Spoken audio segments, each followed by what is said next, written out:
പത്മജയുടെ BJP രംഗപ്രവേശം പലതുകൊണ്ടും ഒരു വഴിത്തിരിവാണ്.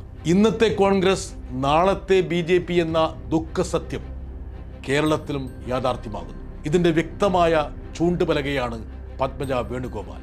കോൺഗ്രസിനെ കേരളത്തിൽ പടുത്തുയർത്തിയ സാക്ഷാൽ ലീഡറുടെ കെ കരുണാകരന്റെ മകൾ യാതൊരു സന്ദേഹവുമില്ലാതെ BJPയിലേക്ക് ചേക്കേറുമ്പോൾ വിശദീകരണങ്ങൾ അപ്രസക്തമാകുന്നു. സംസ്ഥാനത്തിന് വെളിയിലുള്ള കോൺഗ്രസിനെ ബാധിച്ച ചുഴലിക്കാറ്റ് കേരളത്തിലേക്കും കടക്കുന്നു എന്നതാണ് ഇതിൻ്റെ വ്യക്തമായ സൂചന. ദേശീയ രാഷ്ട്രീയം പരിശോധിച്ചാൽ കോൺഗ്രസ് നേതാക്കൾ തീർത്ത ചതിക്കുഴികൾക്ക് കയ്യും കണക്കുമില്ല. ഒരു ഡസനിലേറെ കോൺഗ്രസിൻ്റെ മുൻ മുഖ്യമന്ത്രിമാർ ഇന്ന് BJPയുടെ മുൻനിര നേതാക്കളാണ്.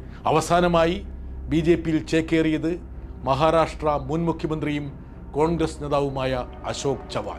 മധ്യപ്രദേശിലെ മുൻ മുഖ്യമന്ത്രി, കോൺഗ്രസിന് വേണ്ടി രഥം തെളിച്ച കമൽനാഥ് പാതി വഴിയിൽ മടങ്ങിയത് അദ്ദേഹത്തിൻ്റെ പാക്കേജ് ഫോർമുല BJP അംഗീകരിക്കാത്തത് കൊണ്ട് മാത്രമായിരുന്നു. താനും മകനും MP-മാരായി വേണമെന്ന കമൽനാഥിൻ്റെ നിർദ്ദേശം BJPക്ക് സ്വീകാര്യമായില്ല.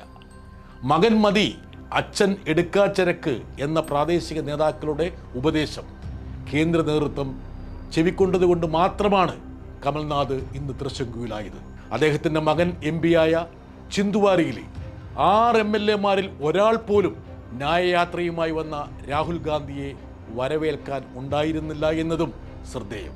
303 BJP MP-മാരിൽ ഇപ്പോൾ തന്നെ 112 പേർ കോൺഗ്രസ് പശ്ചാത്തലമുള്ളവരാണ്. 1/3 എന്നർത്ഥം. അസം മുഖ്യമന്ത്രി ഉൾപ്പെടെയുള്ളവർ മുൻനിര കോൺഗ്രസ് നേതാക്കളായിരുന്നു. നമ്മുടെ കൊച്ചു കേരളത്തിൽ നിന്ന് കോൺഗ്രസ്സുകാരെയും UDF സ്ഥാനാർത്ഥികളെയും തിരഞ്ഞെടുത്തയച്ചാൽ അവർ ദില്ലിയിൽ പോയി എവിടെ നിൽക്കുമെന്ന ചോദ്യത്തിനാണ് പത്മജയിലൂടെ മൂർച്ചയേറുന്നത്. പത്മജയുടെ ഈ ചതിക്ക് തിരിച്ചടിയുണ്ടാകുമെന്നാണ് സഹോദരൻ K മുരളീധരൻ പറയുന്നത്. പത്മജയ്ക്ക് എന്ത് തിരിച്ചടി? തിരിച്ചടി അപ്പോൾ കോൺഗ്രസിന് തന്നെയായിരിക്കില്ലേ? മതനിരപേക്ഷ ഇന്ത്യക്ക് കാവൽ നിൽക്കാൻ കോൺഗ്രസിന് കഴിയില്ലെന്ന സന്ദേശം കേരളത്തിലെ വോട്ടർമാർക്ക് ഇനി അവഗണിക്കാൻ കഴിയില്ല. സംസ്ഥാനത്തിൻ്റെ ആവശ്യങ്ങളോട് പുറനിറഞ്ഞു നിൽക്കുന്ന UDF MP-മാർ രാഷ്ട്രീയ അവസരവാദത്തിലും മുഴുകില്ലെന്ന് ഇനി ആർക്കും ഉറപ്പിച്ചു പറയാനും കഴിയില്ല. ഒറ്റപ്പെട്ട സംഭവങ്ങളെ മറയാക്കി മാറ്റി ഇടതുപക്ഷത്തെ പ്രതിക്കൂട്ടിലേറ്റി കോൺഗ്രസിൻ്റെ BJP വൽക്കരണത്തെ മറയ്ക്കാൻ പാടുപെടുന്ന നമ്മുടെ മാധ്യമങ്ങൾക്ക് ഇനി എന്ത് പറയാനുണ്ട് എന്നതും ഇവിടെ പ്രസക്തമാണ്. പത്മജ ഒരു വ്യക്തിയല്ല, വോട്ടർമാർക്കുള്ള കൃത്യമായ സന്ദേശമാണ്.